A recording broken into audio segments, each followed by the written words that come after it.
If you translate in your head to speak in English, then your English will be slow. This one habit can change our speaking speed, right? So earlier I used to speak through translating.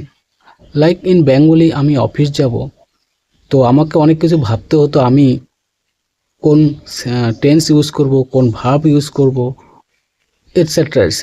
But now I try to think in English. আমি office যাব, I will go to office. আমি office গিয়েছিলাম, I went to office, right? So in this way I'm trying to speak, and I am trying to speak through thinking in English every sentence, through small sentence, small words.